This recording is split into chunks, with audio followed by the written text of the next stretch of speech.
ulfaatina qaamaa dabaluu barbaaddu taanaan viidiyoon kun siniifi. Akka jirtu glycolic acid yeroo akkam jirtu lammii koo nagaa keessanii an Dr. Salaam Tafariin jedhama ogeettii fayyaati. Odeeffannoo adda addaa fi barumsa adda addaa waa'ee fayyaadhaan wal qabatee dhaga'uu barbaaddu taanaan subscribe gochuun maatii ta'uu hin dagatinaa. Har'a immoo ulfaatina qaamaa akkamitti dabaluu dandeenya isaan jedhuun sinitti himaa na dhaggeeffadhaa. Jalqaba irratti ulfaatinni qaama keenya fayya qabeessadha moo miti isa jedhu baruuf maal gochuu qabna? Herreega salphaa ta'e tokko jira, innis body mass index kan jedhamudha.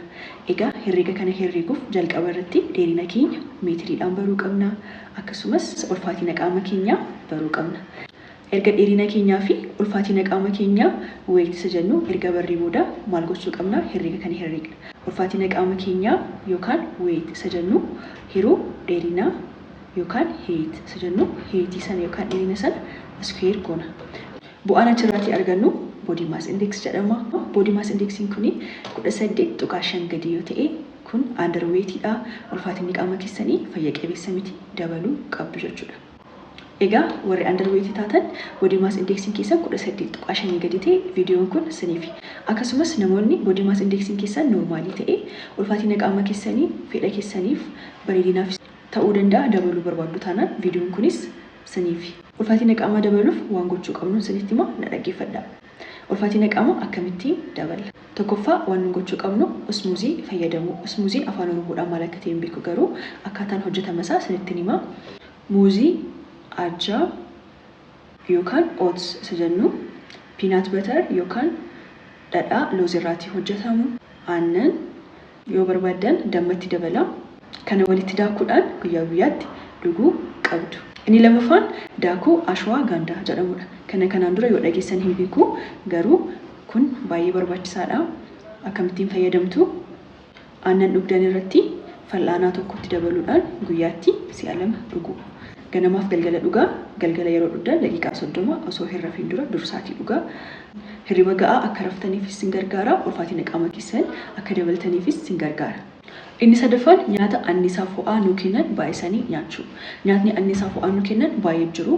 Nyaata anniisaa fo'aa nuu kennan kan qaama keenyaaf fayya qabeessa ta'e kan akka dinnichaa, mixaaxisa yookaan sweet potato kan jennu, ruuzii fa'aa fayyadamuu ni dandeenya, muuzii fa'aa fayyadamuu ni dandeenya.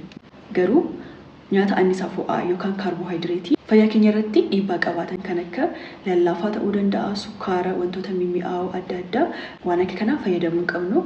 Nyaata anniisaa fo'aa yookaan kaarboohayidireetii fayyaa keenyaaf gaarii ta'an filannee fayyadamuu qabna. Nyaata kanarraatii ofitti isaatii nyaata anniisaa fo'aa yookaan kaarboohayidireetii fayyaa keessaniif baay'ee gaarii ta'e kana kan sanitti hime kana fudhadhaa. Inni afuraffaan pirootiinii yookaan nyaata ijaarsa qaama keenyaaf barbaachisaa ta'an nyaachuu.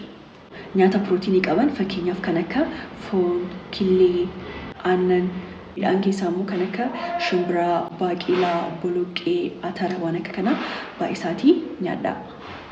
Inni shanaffaan nyaata unsaturated fatty acid kan jedhamu. Unsaturated fatty acidiin fayyaa keenyaaf baay'ee waan nu gargaaruuf ulfaatina qaama keenyaafis dabaluufis nu gargaara. Karaa fayya qabeessa ta'een dabala waan ta'eef nu gargaara.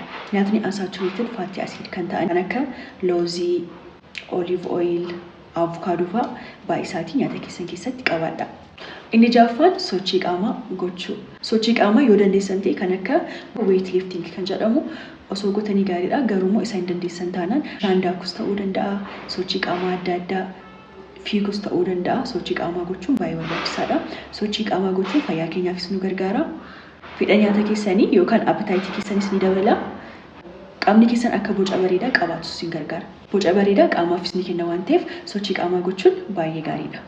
Dhumarratti immoo nyaata guyyaatti si'a 5, si'a 6 nyaachuu qabdu. Ciree nyaattanii amma laaqanni ga'utti nyaata tokko gidduutti nyaachuu qabdu. Laaqana nyaattanii amma irbaata nyaattanitti nyaata tokko gidduutti nyaachuu qabdu. Nyaata firiikweensii isaas dabaluu qabdu. Amma wanti isaa yookaan hamma nyaattanis dabaluu qabdu. Egaa wantoota kana yeroo raawwattan ji'a 1, ji'a 2, ji'a 3 duwwaa raawwattanii dhiisuu osoo hin ta'in konsiistaansii kana sirriitti raawwattanii dhiisuu osoo hin ta'in konsiistaansii kana sirriitti itti fuftanii raawwachuudhaan jijjiirama isaa argachuu dandeessu. Viidiyoo kanarraatii bu'aa argattaniif taanaan laayik gochuun dagatinaa. Galatoomaa.